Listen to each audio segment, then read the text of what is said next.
Welcome to NTV business money simplified. నేను మీ భవ్య. ఇప్పుడు మనందరం కూడా సిప్ ఇన్వెస్ట్ చేస్తూ ఉంటాము. సో మంత్లీ ఇన్వెస్ట్ చేసిన తర్వాత నాకు వెంటనే రిటర్న్స్ కనిపించట్లేదు ఏంటి అనే క్వశ్చన్ మనందరికి వస్తుంది. సో ఎందుకు కనిపించట్లేదు, అసలు దానికి సంబంధించిన రీజన్స్ ఏంటి, ఇవన్నీ తెలుసుకోవడానికి amphi certified mutual fund distributor and mister Srinivas మన ముందు ఉన్నారు. అడిగి తెలుసుకుందాం. హలో సార్, ఎలా ఉన్నారు sir? Hi madam, I'm good. Sir, first point ఏంటంటే మేము ఇన్వెస్ట్ చేసాం, మా ఇన్వెస్ట్మెంట్కి ఎందుకు రిటర్న్స్ రాలేదు అంటే మీరు ఏం చెప్తారు? మీరు లా చదివారా ఏంటి? ఏమన్నా అంటే పాయింట్ అంటారు, కమింగ్ టు ది పాయింట్ అంటారు నన్ను. సో అంటే money is a point, main point sir, ఇక్కడ కీ పాయింట్. సో అందుకోసం మనీయా వెల్తా? Of course wealth. Okay, yeah. Wealth creation need some time. ఇప్పుడు మన వాళ్ళు ఎప్పుడు చూసినా నాకు రాలేదు అని అంటే, మనకి కామెంట్స్లో కూడా మీరు లాస్ట్ టైం అడిగారు, నేను 2 ఏళ్ళ నుంచి చూస్తున్నాను నాకు రాలేదు ఏంటి అని అన్నారు మీరు. ఓకే, అట్లా చూసుకుంటే మనం it is only because of short term mind set. మన వాళ్ళు ఏంటంటే పెట్టగానే డబ్బులు వచ్చేయాలని చెప్పి చూస్తారు. ఇదే మంత్రాలు కావు కదా. See, it needs some time to grow. And you know mutual funds మేము ఎప్పుడు చెప్పినా ఒకటి చెప్తాం ఏంటంటే, కనీసం 5 ఏళ్ళు పెట్టండి అని అంటాం మనం. 5 ఏళ్ళు కూడా చూసే ఓపిక లేకపోతే ఎలాగా? మీరు ఒక స్థలం కొంటే ఇంత పెరిగిందంట, స్థలం వెంటనే పెరిగిపోద్దా? పెరగదుగా. దానికి మనం టైం ఇవ్వాలి. టైం ఇస్తే అది పెరుగుతుంది అనమాట. So in the same way, last time మేము ఎక్కడ కొన్నప్పుడు అక్కడ ఏముంది, మొత్తము పుట్టలు గుట్టలే ఉన్నాయి. అప్పుడెప్పుడో కొంటే somewhere in early 2000 whatever. Today when I go there in 25 years, అన్ని మ్యాన్షన్స్ వచ్చేసినాయి, పెద్ద పెద్ద బిల్డింగ్లు, అపార్ట్మెంట్లు, రోడ్లు, what not. So it has gone multifold. ఇవాళ రోజు నేను ఇంత కొన్నానంటే ఎవరు నమ్మరు. అవును, I don't want to say the figures there, but you know it's like that. Right. So నేను ఏమనేది అంటే, షార్ట్ టర్మ్ మైండ్ సెట్ నుంచి బయటకు వచ్చేయండి. మ్యూచువల్ ఫండ్ ఇన్వెస్ట్మెంట్స్లో మనకి మినిమం 5 years ఉండాలి. ఎప్పుడు చెప్తాను నేను అది. Minimum 5+ years, 7 years. Once you see it after 7 years, you will know what it is. Till then please మీరు పెట్టి నెక్స్ట్ ఇయర్ రాలేదు, ఈ ఇయర్ రాలేదని అనకండి. ఇంకోటి ఏంటంటే అన్రియలిస్టిక్. అంటే మనం నిన్న పెట్టాం ఇవాళ డబ్బులు వచ్చేయాలి అని అంటే రాదు. It needs some time to grow, then do it. ఇంకోటి ఏం చేస్తారంటే మన వాళ్ళు రాంగ్ కంపారిజన్ చేస్తారు. ఫర్ ఎగ్జాంపుల్, ఇప్పుడు మనకి మన గోల్డ్ చూసుకున్నారనుకోండి, 2025-26 అబ్నార్మల్ గ్రోత్. అది నోబడీ ఎక్స్పెక్టెడ్. సడన్గా ఏమంటారంటే, నేను దీంట్లో పెట్టే బదులు పెడితే నాకు ఇంత డబ్బు వచ్చేది అంటారు. మీరు మొత్తం దాఖలాలు చూస్తే మీకు ఎప్పుడు 8-11% కంటే ఎప్పుడు సడన్గా అంత రైజ్ రాలేదు. Whereas we're saying that you stay invested, you will get around 12% అని చెప్పి మనం చెప్తా ఉన్నాం. లక్ ఉంటే 15%. It might even grow. There are cases where they have got 24-28% also in some of the mutual funds. Great. Okay. So ఏంటనంటే, so wait and see. Don't get to a conclusion. ఇవాళ పెట్టేసి రేపు పెరిగిపోద్దని అనుకుంటే it's not right. Exactly. So please be patient. So 1-2 yearsలో returns రాలేదు అని అంటూ ఉంటారు కదా సార్. సో మరి అక్కడ ఇన్వెస్టర్స్ చేసే మిస్టేక్ ఏంటి? అంటే నిజంగా 1-2 yearsలో రిటర్న్స్ ఎక్స్పెక్ట్ చేయడం అనేది కరెక్ట్ అంటారా? మీకు చెప్తున్నా, మినిమం మీరు 5 years పెట్టాలండి. 1 to 2 years అని అన్నారు. ఇప్పుడు for example, if you have started investing somewhere in the month of December అనుకుందాం, last year 2025. Okay, it was good till February. మీకు అది మీరు October, November, December, Jan, Feb దాకా బాగానే ఉంది. ఫెబ్లో ఎప్పుడైతే వార్ స్టార్ట్ అయిందో it declined. Right. Okay, so ఇప్పుడు మీరు చూసారనుకోండి, మీకు అది లాస్లోనే కనపడుతుందిగా. So where did you give it time to grow? Where are you investing all this money? All this money is being invested in to your stock markets కదా. మన బిఎస్సిలో కానీ ఎన్ఎస్సిలో కానీ మనం పెడతాం, ఇప్పుడు రావాలి కదా. సో మనం అక్కడ పెట్టినప్పుడు దానికి మనం టైం ఇస్తే that it should get in to that cycle, then only it will complete its. అప్పుడు మీకు డబ్బులు వస్తాయి. సో పెట్టేసి ఇవాళ నిన్న పెట్టేసాను ఇవాళ లాస్ వచ్చేసిందంటే కరెక్ట్ కాదు. ఇప్పుడు పడింది కదా market, now invest more, you will get more number of units. It's all the number game. Okay. So అంటే టాపిక్కి డైవర్షన్ అని కాకపోయినా, సపోజ్ ఇప్పుడు ఇలా పడిపోయినప్పుడు వాళ్ళు మంత్లీ ఇంత అమౌంట్ అనే కాకుండా ఈ టైమ్స్లో వాళ్ళు ఎక్స్ట్రా కూడా ఇన్వెస్ట్ చేసుకోవచ్చు అంటారు. చేస్తే ఇంకా మంచిదండి. ఇప్పుడు మీరు మనం పెట్టిన దానికి ఫర్ ఎగ్జాంపుల్ మీరు 5,000 రూపాయలు పెట్టారు, మీకు రేట్ 50 రూపాయలు ఉందనుకోండి, మీకు ఎన్ని యూనిట్స్ వస్తాయి? 100 యూనిట్లు వస్తాయి. ఇవాళ అది 10 రూపాయలకు పడిపోయింది. ఓకే, మీకు ఎన్ని యూనిట్లు వస్తాయి? 500 యూనిట్లు వస్తాయి. Okay, so when you take the average buying cost, అది మీకు తక్కువ ఉంటుంది కదా. సో మార్కెట్ మళ్ళీ మీకు 50 రూపాయలకి వచ్చింది అనుకోండి, మీకు almost all you will have a profit margin of around 40% there. True. ఎందుకంటే 50 రూపాయల నుంచి 10 రూపాయలకి పడిపోయింది. ఓకే. మీకు ఇక్కడ 40 రూపాయలు డిఫరెన్స్ ఉంది. అన్ని యూనిట్స్ వచ్చినాయి మీకు. So that amount you will get no. True. And రియలిస్టిక్గా చూస్తే కనుక మనకి ఇన్వెస్ట్ చేసినప్పుడు రాంగ్ ఫండ్స్ కానీ ఏవైనా సరే రాంగ్ షేర్స్ పర్చేస్ చేయడం వల్ల ఏమన్నా మిస్టేక్ జరుగుతుంది, దానివల్ల కూడా ఈ రిటర్న్స్ పైన ఎఫెక్ట్ పడుతుంది అంటారా? ఇప్పుడు ఇది ఫండ్ రాంగ్, అది కరెక్ట్ అని చెప్పేసి మనం చెప్పలేము. మనకున్న గోల్స్ని బట్టి మనం ఏ ఫండ్ చూస్ చేసుకోవాలన్నది that is more important. Okay. ఎందుకనంటే ఫర్ ఎగ్జాంపుల్ ఇప్పుడు మీ పాప పెళ్ళికో దేనికో మనం ఇన్వెస్ట్ చేస్తున్నాం అనుకోండి, then try to get in to the gold funds, thematic ఫండ్లోకి వెళ్ళండి. మీరు అక్కడికి వెళ్ళినప్పుడు ఏమవుతుందనంటే systematically you're investing your amount there for a future. అంటే almost all around 15 years from now or 20 years down the line you're going to look at it. అందుకని అప్పుడు మీరు చూసుకుంటే then you can look at it. అలా కాకుండా ఇప్పుడు మేము పెట్టేసాము మాకు నెక్స్ట్ ఇయర్ డబ్బులు రావాలి అని అంటే కష్టం కదా. సో ఫర్ ఎగ్జాంపుల్ ఇప్పుడు ఎడ్యుకేషన్ ఉందనుకోండి, ఇప్పుడు పిల్లోడు somewhere in 3rd class 4th classలో ఉన్నారు, ఆయన ఇంజనీరింగ్కి డబ్బులు కావాలి. You have got some children funds over there, you can pick up that. You have got in SBI, you have got in HDFC also. So మనం అది తీసుకున్నాం అనుకో, అది దాంట్లో ఇన్వెస్ట్ చేసుకుంటూ వెళ్తే they will get much better returns on that particular. మీకు కూడా ఒక ఐడియా ఉంటుంది, ఎందుకంటే గోల్ బేస్డ్ మీరు దేనికి పెట్టుకుంటున్నారు, మా బాబు ఇంజనీరింగ్కో మెడిసిన్కి వచ్చినప్పుడు ఉపయోగపడాలి అని మీరు ఆలోచిస్తున్నారు. So you're going accordingly in to that. So మీరు ఆ డబ్బులు ముట్టుకోరు, దాన్ని చూడరు కూడా, ఎందుకంటే because you don't want to use it for something else. So you should choose according to your goals. So అది మీరు మిస్ మ్యాచ్ చేసుకున్నప్పుడు then you will have all these problem. For example రిటైర్మెంట్కి ఉందనుకో, రిటైర్మెంట్కి వేరే ప్లానింగ్ ఉంటుంది. So that is all. So అందుకని ఇది కరెక్ట్ అది రాంగ్ అని చెప్పలేము మనం. Right exactly.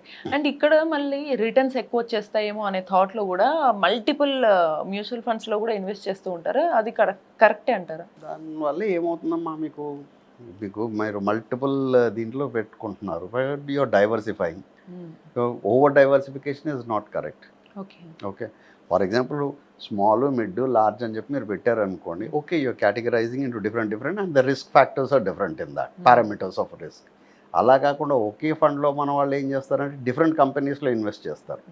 ఫర్ ఎగ్జాంపుల్ ఒక లార్జ్ క్యాప్ ఉందనుకోండి, లేకపోతే HDFC ఫ్లెక్సీ ఉందనుకోండి, HDFC ఫ్లెక్సీ తీసుకుంటాడు, నిపాన్లో ఫ్లెక్సీ తీసుకుంటాడు, కొటక్లో ఫ్లెక్సీ తీసుకుని వేస్తా పోతారు అనమాట, అది బాగుందని చెప్పేసి. So what you're doing is you're diluting your returns. See ఈ ఫ్లెక్సీ క్యాప్ గ్రూప్ అంతా ఒకే దాంట్లో ఇన్వెస్ట్ చేస్తారు మనకి అక్కడ.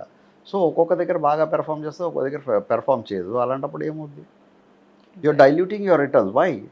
So going to one particular HDFC తీసుకోండి, HDFCలో పెట్టుకోండి, ఒక దాంట్లో పెట్టండి, అంతేకాని ఒకే కేటగిరీలో 3-4 వీటిలో పెట్టడం అన్నది it is not correct. So you have to, అంటే 2 పడవల మీద ప్రయాణం లాంటిది అనుకోవచ్చు అలా చేస్తే. 2 పడవల మీద ప్రయాణం కాదమ్మా, అది ఒకే కేటగిరీలో 4 పడవల మీద వెళ్ళటం. అది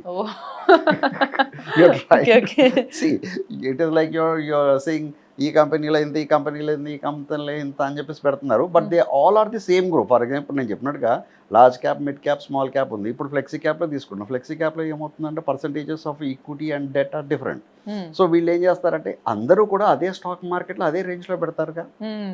so why are you diluting, because they are investing in the same kitty. So why do you have to over diversification? Same ఏలో ఇన్వెస్ట్ చేసింది వేరే సైడ్ నుంచి ఏలో మళ్ళీ అదే ఇన్వెస్ట్ చేసే బదులు డిఫరెంట్ కంపెనీలో పెడుతున్నారు, మీరు ఎందుకు అది? That is what I mean. Actually నాకు ఇది ఒక క్లాసిక్ ఎగ్జాంపుల్. మొన్న ఇంటర్వ్యూ చూసిన తర్వాత వైజాగ్ నుంచి ఎవరో ఒక ఆయన ఫోన్ చేశారు. ఫోన్ చేసి ఆయన కూడా అదే చెప్పారు. ఆయన ఇప్పుడు మల్టీ అసెట్ అలొకేషన్ ఫండ్స్ ఉన్నాయన్నమాట. He has taken 2-3 different companies and multi asset ఉంది.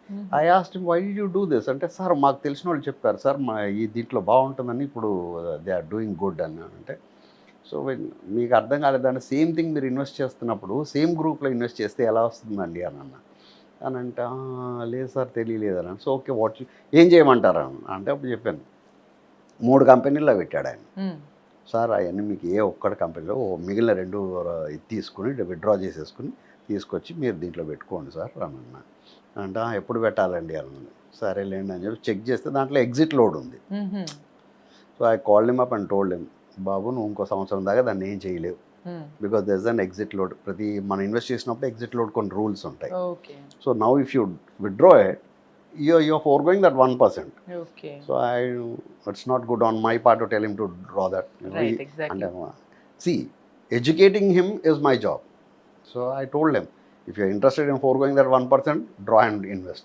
Otherwise, wait for your 1 year to complete, then withdraw the amount from the other 2 companies and to invest into one the thing, so that it is easy for you to monitor also. మనం దాన్ని Right. చూసుకోవడానికి కానీ study చేయడానికి మీకు ఈజీగా ఉంటుంది అని అంటే యా సార్ ఓకే.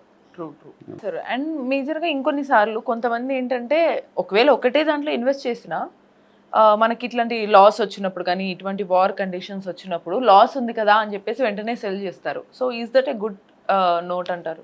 అంటే ఇప్పుడు లాభం ఉంది నేను అమ్మేసుకుంటున్నాను అంటున్నారు మీరు, అంతేనా? Maybe that is a cause. Maybe ఇంకా తర్వాత ఇంకా పడిపోతుందేమో, ఎందుకు వచ్చిందిలే అని చెప్పేసి కూడా విత్డ్రా చేసుకుంటారు. మనం ఇప్పుడు చేస్తున్న సిస్టమిక్ ఇన్వెస్ట్మెంట్ ప్లానే కదా. అవును.